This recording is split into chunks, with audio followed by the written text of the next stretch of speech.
So, what's up sa inyo mga Papi Brad? Yan. So, yun na nga. Gagala sana ako ngayon mga Paps. Gagamitin ko sana si Snipey kaso medyo makulimlim din kasi ang panahon, parang uulan eh. Alam mo naman, medyo may pagkatamad tayo. Ganon. Kasi kahit sino ang tatanungin mo mga Paps, nakakatamad talaga maglinis ng motor, lalo na kung maulan, di ba? Lalo na yung maputik masyado, tapos nakita mo yung motor mo na may mga putik dun sa ilalim, eh yung kamay ko pa naman is medyo may kalakihan, mahirap, alam niyo na. Baga, mahirap kunin yung mga putik pag andun sa loob, lalo na kung malaki ang kamay nyo. So yun yung iniiwasan ko mga Paps. Minsan may time talaga na tinatamad talaga ako maglinis ng motor, kaya yun. And then gusto ko lang sana mag-update mga Paps sa rim, tulad nung sinabi ko sa inyo, kasi magpapalit na nga ako ng rim, Zian rim na color blue. So yun na yung napag-isipan ko is blue, kasi may nakita rin ako sa Zian mga Paps, color green.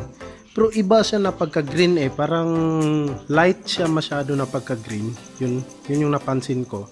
Light siya. And then, parang inimagine ko na rin, kung light siya na green yung rim, light siya. Tapos ganito yung color ng parang iba kasi. Ewan ko na lang.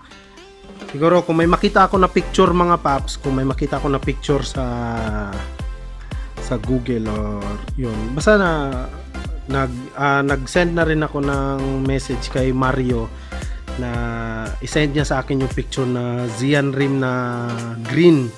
So ipapakita ko lang later yun, kasi iba kasi siya na pagka-green mga Paps. Kasi tulad nga nung sabi ni Mario sa akin, kasi parang ang uso daw ngayon doon sa Thailand is kung anong color ng fairings mo, yun din yung color ng rim mo. Yun yung sabi niya sa akin. So, tinignan ko naman, okay naman din siya. Kaso medyo light lang kasi. Kasi naghanap ako na, may nakita rin ako, nakalimutan ko yung kung anong brand ng rim yun mga Paps. Green siya as in, parang bagay na bagay talaga siya sa fairings ko. Pero nakalimutan ko lang talaga kung anong brand yun. Basta kasi yung sa Zian, nakita ko na medyo light siya. Yun, parang ganon mga Paps. So, kaya di ko na lang yun in order kasi baka yun nga hindi mag-match, baka iba na yung timpla ng kan. So, much better na blue na lang yung kan ko. So, yun, kapag isip-isip ko at ilang beses kong pinag-isipan, bagay na bagay talaga ang blue na Zian. So, yun na nga. So, tulad nung sabi ng mga ibang subscriber ko sa comment, yun, ganito, ganyan. So, salamat din sa inyo mga Paps sa mga suggestion nyo, sa mga so, thank you so much sa inyong lahat mga Paps. So, yun na nga, at least nagbigay din kayo ng idea sa akin, na-appreciate ko yun ng sobra mga Paps. So, thank you so much sa inyong lahat. At yun na nga, nakapag-decide na ako mga Paps, Zian rim na color blue. Hintayin na lang natin yung update. Yun na nga, kasi nag-PM na din ako kay Mario, wala pa daw, as of now, wala pa.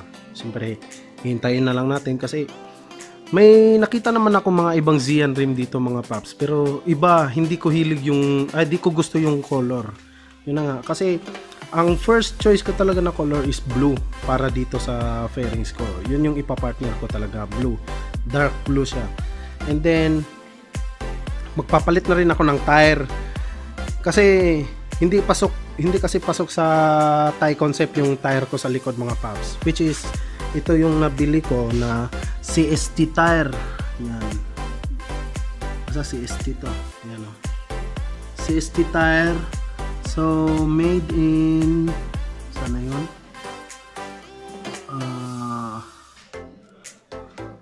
wait lang So yan siya mga Paps, oh. So made in Vietnam kasi siya. Yan, medyo malabo. Yan. Made in Vietnam kasi ang CST tire. Pero kung si Clint ang nagtanong ako kay Clint mga Paps, maganda talaga siya kasi CST tire yung ginagamit ni Clint ngayon eh, yung pangwaswas niya. So matagal siyang mapudpod. So yung kanya talaga, yung mga spike niya matagal talaga ano yan? Kumbaga matagal talaga mapudpod mga paps. Tapos kapit na kapit talaga siya sa highway. So yun na nga, tested na. Yan na nga yung, kumbaga ito yung parating nire-recommend ni Clint sa akin kasi matibay nga, tapos matagal siyang mapudpod. Pero yun na nga, meron kasi tayong sinusunod na concept eh. Tsaka di naman ako nagwawaswas mga paps. Alam nga, rides lang naman ako, ganun lang. So yun na nga. So nalaman ko at sinabi rin ni Mario sa akin na made in Vietnam pala tong CST. So kailangan ko siyang palitan mga paps. Ang sinabi kasi sa akin ni Mario is V-rubber, IRC, tsaka ano yung isa? Parang ewan ano yung pang tatlo. Basta yung na-remember ko lang is yung parang common sa akin is IRC tsaka V-rubber kasi gawang Thailand. And then itong sa front ko naman mga paps is made in Thailand talaga siya. Yan. Made in Thailand, tapos ang brand is EcoTire. EcoTire siya, pero di ko gusto yung forma niya mga paps. Mas gusto ko po yung V-rubber, which is yun nga, konti lang yung mga spike niya, yung design niya, pero parang neat siya tignan. Parang ganoon.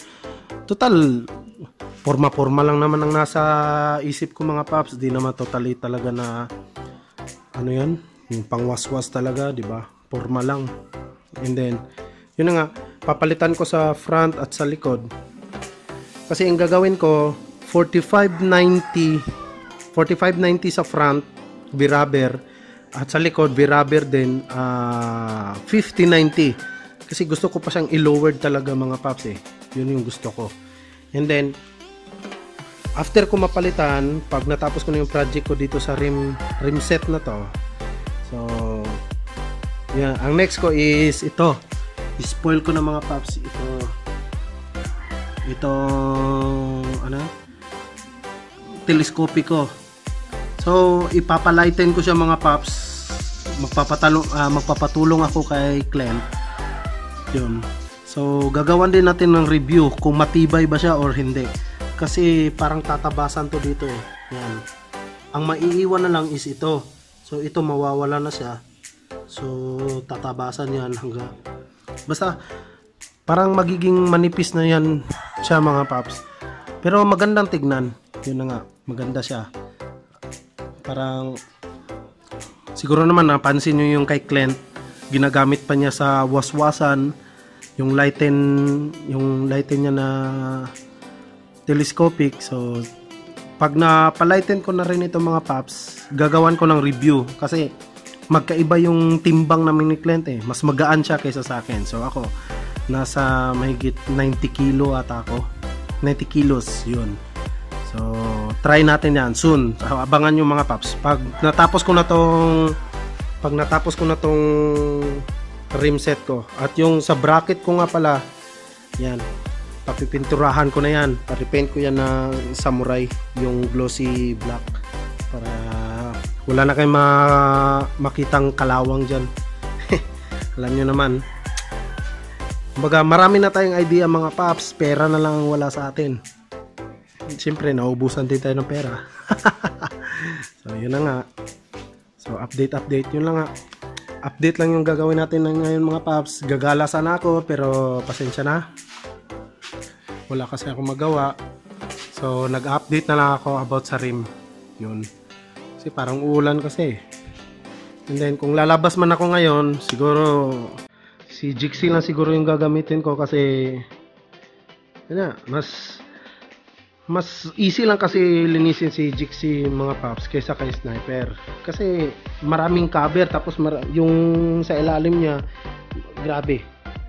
Kumbaga maraming harang eh, may fairings pa. Eh, unlike dun, makina diretso. So madali ko lang yung kamay ko madali lang makapasok, 'di ba? yung may mga kuut-kuutin. Yan, ano? Kuut-kuutin. So, yun na nga. Basta, alam nyo na yun, yung ginamin ko. Sa ngayon, yun lang muna ang ma-update ko mga paps, kasi wala pa nga yung rim, di pa dumating. And then, ina-update ko pa si Mario kung kailan magdating talaga para maikabit na natin mga paps. For sure, alam ko na kayo rin excited na rin kayo na makita nyo na ano na yung pagbabago talaga. Kasi kung mapapansin nyo, kahit na ako mga paps, nagsisisi din ako kung bakit black yung binili ko. Which is, sa bagay, di rin natin alam na dito rin pala hahantong yung mga plano ko. Wala kasi sa plano ko dati na magta-tie look, and then biglaan na lang. So yun na nga. Wala sa isip ko kasi 'di ba ang color ko dati is black. So gusto ko kasi dati all black ako. Black and red kasi yung tema ko. So yun. And then yung napag-isipan ko na magta-tie look ako, and then yun, nag-parts out ako, and then nag-iba, yun. And then, kung titignan mo, kung black kasi ang rim mga paps, wala, pangit masyado. Ang makikita mo lang, yung green. Hindi mo masyado ma-appreciate yung dito sa baba, yung gulong. Kasi, yun na nga, black. Pero, pag imagine niyo mga paps, pag naka-color blue na yan, blue, Zian, yan, pagpalagay natin. So, mapapansin nyo na siya, di ba? And then ipagpalagay natin naka-lighten na telescopic na ako, and then naka fully titanium na tube na ano yun, na open pipe.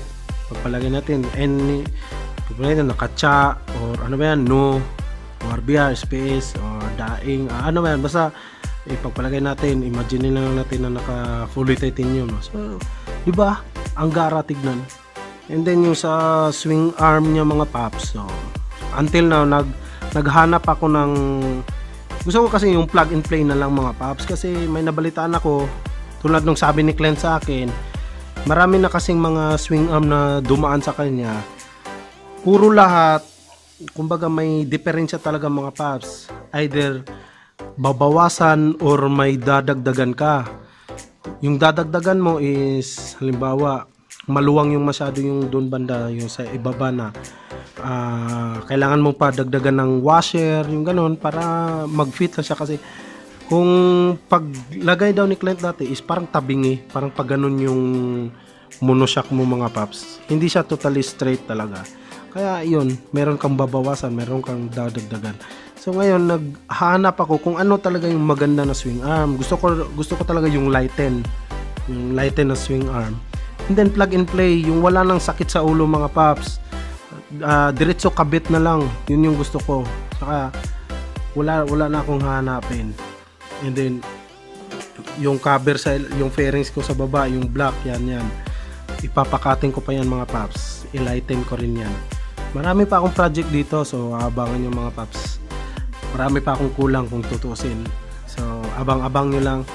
And then marami na rin akong napansin na medyo may kapareho na akong mga color na katulad nito. And then basta pag natapos ko na yung dito, magpapalit ulit ako ng color mga paps. Green pa rin, pero ibang green siya mga paps. Yun, ibang green na naman siya. Kumbaga hindi lang siya simple na green lang. Kumbaga may kombinasyon siya na iba. Basta yun, abangan nyo yan mga paps. Hindi rin kasi basta-basta magpagawa di rin kasi basta-basta magpa-repaint ng ganong color agad, kasi alam nyo na common sa iba. Gusto ko kasi yung unique, naghahanap ako ng unique ngayon na color mga paps. Magpapalit ako soon, abangan nyo yan. Basta matapos ko na yung mga dito, kasi sa ngayon unahin ko muna to mga paps para tapos na.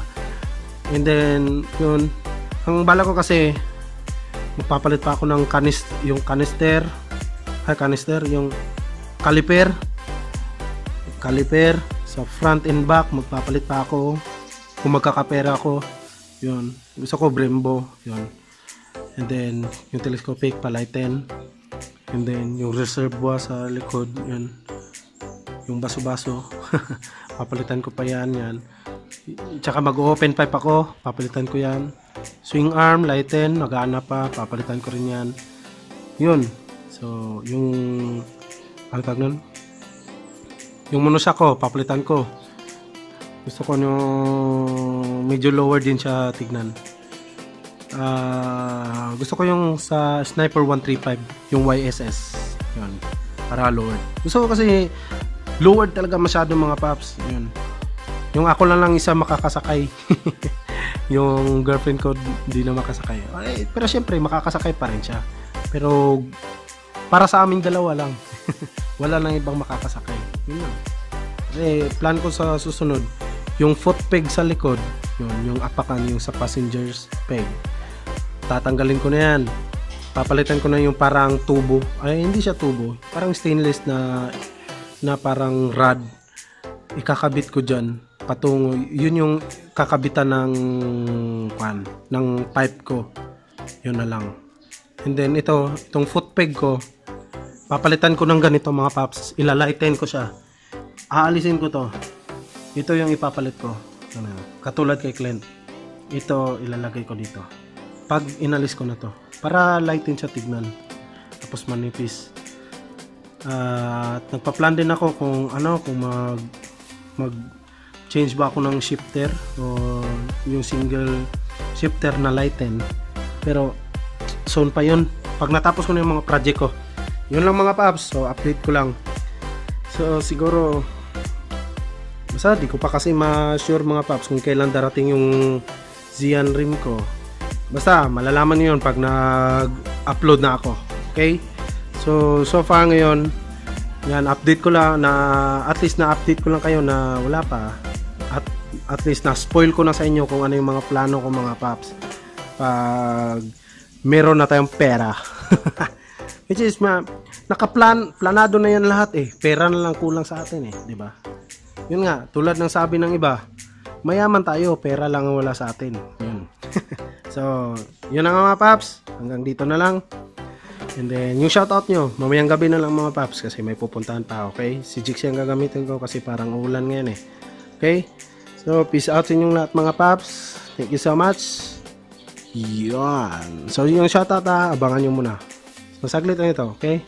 And 3, 2, 1. So, pagkatakip ko ng camera na to, gabi na mga paps, okay? Yeah. Yan. What's up mga papi brad? Yan. So, time check. So, mag-aalaw na 20 na mga paps. So, tulad nga ng pangako ko sa inyo, magsha-shoutout na tayo ngayon. So, editing time. Yan. So, hindi na natin patatagalin to mga paps. Magsha-shoutout na to. So, shoutout kay EJ Alfaro, kay Cunel Saudi Aramco, Rolroy Santiago, Jayford Apot at Team Lagaak sa Libertad Misamis Oriental, Christian J. Briones, Noise Celestial Idaw, Cardinho Yer from Barangay Olimpog, Leslie Ann Bagyo, Noise Speed, Baby ko at sa Bensol Team ng Pulumulok, Christian Vilches from Kiamba, Palero Sidiko, Cyril Rivera from Davao. So, yun. Shout out sa inyong lahat mga paps. Thank you so much sa parating pagsubaybay ng aking mga vlogs. So, yun na nga. Update lang muna yung gagawin ko ngayon kasi until now di pa kasi dumadating yung in order ko mga paps. So abangan nyo na lang yung ulit, okay? So again, thank you so much sa parating pagsubaybay at ride safe sa inyong lahat mga paps, okay? So peace out. Yan, ride safe. At before, wag niyo palang kalimutan na mag-like, comment and share, tsaka subscribe niyo yung channel ko, okay? At click niyo na rin yung bell button mga paps para updated kayo parati sa mga upcoming vlogs ko. Yun. So, ride safe. Peace. Yo.